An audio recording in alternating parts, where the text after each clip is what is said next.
This is NDTV and you are watching NDTV Prime. Hey, hey, hey, hey, hey, hey, hey.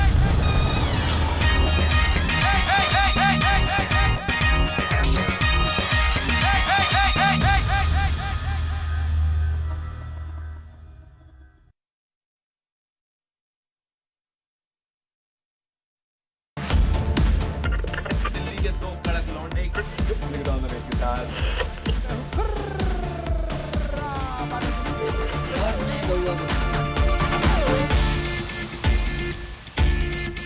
Hello and welcome to the Rising Stars of Comedy RJ Special.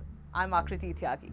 Delhiites experience rather hilarious evenings thanks to this radio jockey who's popularly known for his signature special segment Mirchi Murga. इसकी ऐसी उसकी ऐसी hello भाई साहब, शमशान घाट से बोल रहा हूँ। यहाँ पे सेल लगी हुई है। He enjoys the coveted title of Delhi Ka Don.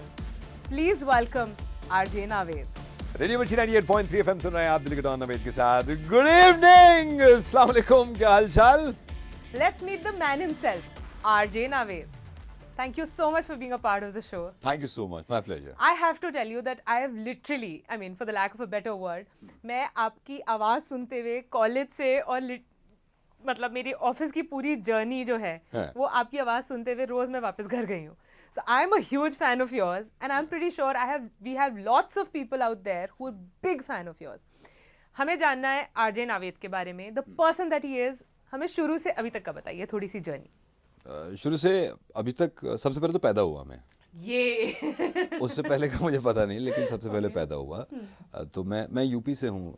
UP में एक गांव है बुगरासी, छोटा सा गांव है। तो वहाँ से मैं मेरे वालिदैन, मेरे पेरेंट्स वहीं रहते थे, तो वहाँ से मैंने पढ़ाई करी थी। तो हम बड़े अजीब से स्कूल से पढ़े थे, लाइक वहाँ पे वो झोपड़ी होती थी और हम दुआ प्रे करते थे कि बारिश हो जाए, क्योंकि बारिश होती थी तो छठ नहीं थी तो छुट्टी होती थी, तो वहाँ से भाग लिया करते थे। तो मैंने वहाँ से 6th स्टैंडर्ड तक पढ़ा, छठी क्लास तक। और वहाँ से क्योंकि मैं पढ़ा हूँ तो मेरी अंग्रेजी इतनी अच्छी नहीं थी। तो आई रिमेंबर, मैं आपको बताता हूँ, वो एक किस्सा हुआ था कि हमारे पहले दिन एक टीचर आए थे इंग्लिश पढ़ाने, और पहली क्लास थी तो किसी स्टूडेंट ने पूछा था, सर इनका क्या मतलब होता है? तो वो चिल्लाए थे, अबे गधे के बच्चे, तुझे इनका मतलब पता नहीं, इनका मतलब होता है अंदर। तो उसने कहा, नहीं सर, आज वाला जो चल रहा है INN। तो इन्होंने कहा थोड़ा सा और अंदर। तो सोचिए ऐसे हमें पढ़ाया गया तो हमारी हालत क्या हुई होगी। देन उसके बाद मैं दिल्ली आ गया, दिल्ली में पढ़ाई और आगे करी। तो ये वाला तो अब रेडियो चल रहा है, यहाँ तक तो आपको मालूम ही है। नहीं, बट पढ़ाई से और रेडियो का सफर कैसे? अच्छा, पढ़ाई से रेडियो एक मतलब रेडियो जॉकिंग एक काफी ऑफबीट प्रोफेशन माना जाता है अभी भी, इवन दो रेडियो जॉकीज जो है अपने आप में सेलिब्रिटीज हो गए हैं अब, फिर भी पेरेंट्स जो है आज तक भी बच्चे को ये नहीं बोलेंगे तू रेडियो जॉकी बन। हाँ, कि तू रेडियो जॉकी बन। आप रेडियो जॉकिंग तक कैसे पहुंचे? आपको मालूम है, ये बड़ी कमाल की चीज़ है। आप सही कह रही हैं कि कोई भी माँ बाप ये नहीं कहेंगे कि तू रेडियो जॉकी बन, लेकिन दुनिया के हर दूसरे इंसान को ये लगता है। आई मीन, आपको कभी ये नहीं लगा होगा कि आप वकील बन सकती हैं, या आपको ये लगा होगा कि डॉक्टर बन सकती है। हर दूसरे आदमी को लगता है कि मैं रेडियो जॉकी तो बन ही सकता हूँ एटलीस्ट, है ना। तो प्रोफेशन ऐसा हो गया। बट रेडियो जॉकी बनने का जो शुरू से ही, जैसे मैंने आपको बताया, मैंने पढ़ाई करी। देन मैंने जामिया से बैचलर्स किया। I did my early schooling from UP. Then Jamia आया, वहाँ से मैंने ग्रेजुएशन की।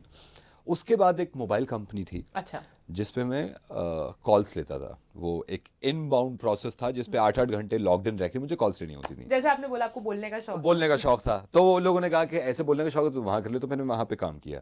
तो पूरी रात, आप यकीन करिएगा, मैं पूरी रात बैठ के कॉल्स लेता था। और क्योंकि मैं आवाज़ें बदलता था तो मेरी रात की शिफ्ट लगती थी, तो मैं लड़की बन जाता था।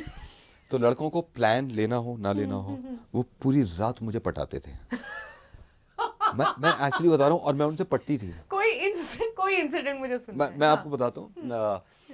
एक लड़के का कॉल आया था, तो मैंने लड़की की आवाज़ में मैंने कहा कि बताइए मैं आपकी किस तरह सहायता कर सकती हूँ। तो उसने एक्चुअली मुझसे ये कहा था कि सहायता तो आप यहाँ आके कर सकती हैं। तो ऐसे क्या कह रहे हैं, मैं तो यहाँ काम करती हूँ। बोला नहीं, सहायता तो मैं आपके पास जब होगी हमारी सहायता, तो आई वांट टू किस यू। तो मैंने कहा एक शर्त पे किस दूंगी आपको, आप हमारा एक प्लान ले लीजिए। आप यकीन करिएगा, उसने कहा कि ठीक है रिक्वेस्ट डाल दो और मैं पे कर दूंगा। मैंने कहा ऑनलाइन अभी पे कर दिए, तो उसने पे भी कर दिया। आज तक किस नहीं मिली उसको, हमें वो पेमेंट मिल गई। एंड मैं दूसरी आवाज़ बदलता था, मैं बूढ़ा बन जाता था। जैसे I want to hear these voices. तो पहले लड़की की जिसने मैं रात में क्योंकि मैं बहुत खामोश रहती थी, मैं बड़ी खुश थी उस ज़माने में। मैं बड़ी खुश रहती थी, लड़कों से पटती थी, ख्याल रखती थी। तो किसी का कॉल आता था तो मैं ऐसी बोलती थी, वो बहुत भड़का हुआ था तो मैं कहती थी, हाँ मुझे बताओ ना प्रॉब्लम क्या है, मैं तुमसे मोहब्बत करती हूँ, मैं तुम्हारा ख्याल रखूंगी। तो ये लोग ये कहते थे, ओह आप आ गई, हाँ मैं आ गई। तो मैं इस तरह आवाज़ें बदलता था, देन मैं बूढ़ा बन जाता था। तो मुझे याद है हमारे जो मैनेजर थे उन्होंने ये कहा था कि तुम ना यही काम करो। कोई बहुत हाइपर होता था कस्टमर और बहुत भड़का हुआ होता था तो मैं बूढ़ा बन जाता था। जैसे मिसाल के तौर पे वो बहुत भड़का हुआ है, ये कर देंगे वो कर देंगे, तो मैं ऐसे कहता, बेटे मुझे बताओ क्या परेशानी है। तो कहते चाचा आप कहाँ बीच में आ गए। तो मैं कहता नहीं बेटा ये मेरी कंपनी है और मैं नहीं चलाता हूँ बेटा, मैं बहुत बूढ़ा इंसान हूँ। तो कहते चाचा आपसे बात नहीं करनी और मैंने गलती कर दी, आप पे चिल्लाया। तो ये चीज़ें मुझे फ़ायदा देती थी। मैं कई बार ऐसा होता था कि जैसे बिहार से कोई कॉल आती थी, क्योंकि पूरे हिंदुस्तान से आती थी, तो मैं बिहारी टोन में बोलना शुरू कर देता ताकि उनको वो कनेक्शन मिलता था कि कोई अपना है। जैसे वो मिसाल के तौर पे कोई आ रहा है कि ये जो प्लान लिए हैं आप, ये गड़बड़ नहीं है, गड़बड़ असल में आपका सिग्नल हो रहा है, आप सिग्नल जो नहीं पकड़ रहा है उस चक्कर में आप चिल्ला रहे हैं। तो वो कह रहे थे ये कोई अपनी तरफ का आदमी है। तो मुझसे कहते थे एक तो बात बताएं, ये आप बैठे हैं बिहार के, वरना आग लगा देते हैं अभी इस कंपनी में। तो मैंने आग लगने से बचवाई है, मैंने वहां पे धरने देने से बचवाया है लोगों को, बस। बट आवाजों का ही काम करता था मैं, मुझे मजा उसी चीजों में आता था। आई थिंक उस कंपनी को आपको थोड़ी रॉयल्टी पे करनी चाहिए, करनी चाहिए। मैंने तो कई बार मेल्स लिखे हैं उनको। और यू नो व्हाट, मैंने शुरू में ये कहा जब मैंने ज्वाइन किया वो कस्टमर केयर, तो वहां पे आप यकीन करिएगा जब मेरा मॉक कॉल हो रहा था, जब मुझे ट्रेनिंग दी जा रही थी, तो मेरे जो सीनियर थे वो मुझे बता रहे थे देखो कैसे बोलते हैं। तो पहला नंबर उन्होंने डायल किया, पता नहीं कौन सी दुनिया में कौन सा ये कानून बना है या ये एक रूल बन गया कि आप अगर कोई प्लान बेचते हैं तो आपकी टोन ये वाली हो। तो वो ऐसे बेचते थे सब, सर वेरी गुड इवनिंग, हमारा एक प्लान आया जिसमें एक नॉन प्रोसेस है, आप अगर लेते हैं तो 300 रुपये आपको मंथली पे करने पड़ेंगे। सर मेरी सहायता के कारण आपका नाम जान सकता हूँ। अबे मैंने कहा क्या कह रहा है भाई। सर मैं ऐसे ही बोलूँगा क्योंकि हमें ये बताया गया है। और आप यकीन करिए उसकी नॉर्मल टोन ऐसी थी, जब उसने ऐसे करा सर ये मैं धन्यवाद आपका दिन शुभ, वो फ़ोन रखने के बाद और बताओ क्या हाल चाल है। तो मैंने कहा भाई ऐसे क्यों नहीं बोलता। तो कह रहा है ये नहीं ऐसे ही बोला जाएगा। तो मैंने भी ऐसे बोला, 1-2 दिन ऐसे बोला, लेकिन वो मेरी क्योंकि रियल टोन नहीं थी, रियल आवाज़ नहीं थी, तो एक दिन मैंने कोशिश करी कि मैं नॉर्मल तरीके से बोलूँ जैसा नवेद है। तो किसी का फ़ोन आया, उसने कहा कि यार मैं बड़ा परेशान हूँ, ये है वो है, मैं ये कर दूंगा वो कर दूंगा, बहुत तुम्हारे केस कर दूंगा। तो मैंने कहा सर सब हो जाएगा, ये बताइए भाभी कैसी हैं। तो वो पहले तो एक पॉज लिया, उसने कहा यार ये कैसा बंदा है जो पहली बार पूछ रहा है मुझसे भाभी कैसी, वो भी कस्टमर केयर का आदमी। बिल्कुल। तो मुझसे कहने लगा भाई तू अपनी वाली टोन पे आना, मतलब वो उस टोन को सही कह रहा था जो हम बोलते थे। मैंने कहा नहीं सर ऐसे ही चलेगा अब तो काम। तो मुझे याद है उस कॉल को एस्केलेट किया गया था पूरे फ्लोर पे और लोगों को बताया गया था कि ऐसे भी बोल सकते हैं। तो वही आवाज़ों का काम था और मैंने आवाज़ निकालनी शुरू करी और फिर मुझे लगा कि यार आवाज़ इतनी निकाल रहे हैं। तो उस टाइम पे मेरे पास मोबाइल नहीं हुआ करता था, क्योंकि बहुत महंगी कॉल हुआ करती थी। एक दिन मुझे याद है मेरे दोस्त के पास एक मैसेज आया था कि अगर आप आरजे बनना चाहते हैं तो आप ये प्रीमियम नंबर एक हुआ करता था उस ज़माने में, ये नंबर डायल करिए और एक ऑडिशन दीजिए। और ये मैंने उससे उधार लिए पैसे, उसको रिचार्ज कराया। 12 रुपये, आई स्टिल रिमेंबर, 12 रुपये पर मिनट वो कॉल थी और उसमें मुझे ऑडिशन देना था। तो जब मैंने ऑडिशन देने के लिए मोबाइल डायल किया उस नंबर पे, तो जहाँ मैं रहता हूँ वहाँ पे मस्जिद है एक, तो जैसे ही मैंने डायल किया तो वहाँ आज़ान होने लगे। तो मुझे लगा यार अब मैं कैसे करूँगा, क्योंकि आज़ान की आवाज़ आ रही है और मैं भी बोल रहा हूँ, तो दिमाग 1-2 जगह भटक रहा था।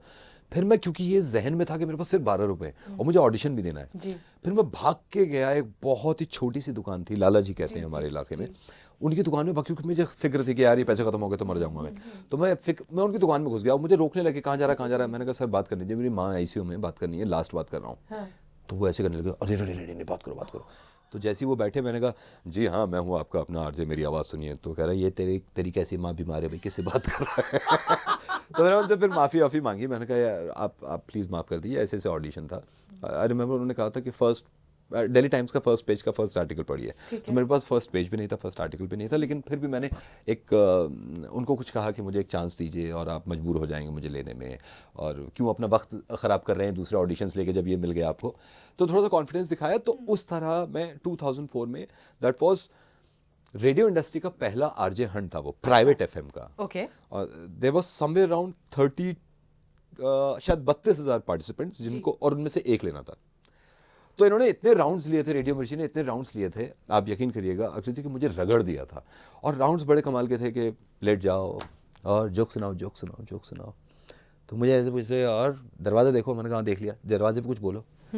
यार दरवाजे पे क्या बोलूँ, मैं टाई वाई लगा के आया हूँ, मैं फाइल लेके आया हूँ। बोले साइड में रख दो, लेट जाओ आराम से, तुम शॉर्ट्स पहन के आओ, दरवाजे पे कुछ बोलो। तो जोक सुने, बहुत सारे जोक सुने, और गालियाँ भी तो ऐसी ऐसी गालियाँ, आप यकीन करिएगा, कुछ गालियाँ तो ऐसी दी हैं लोगों ने मुझे आज तक यही पता नहीं चला मेरी फैमिली में लगी किसको है ये। माँ को लगी है। पहले मुझे लगा यार ये माँ को दी है इसने, फिर मुझे लगा नहीं माँ तो दी नहीं, ये तो बाप को दे रहा है। मतलब ऐसी गालियाँ बनाते हैं कुछ लोग।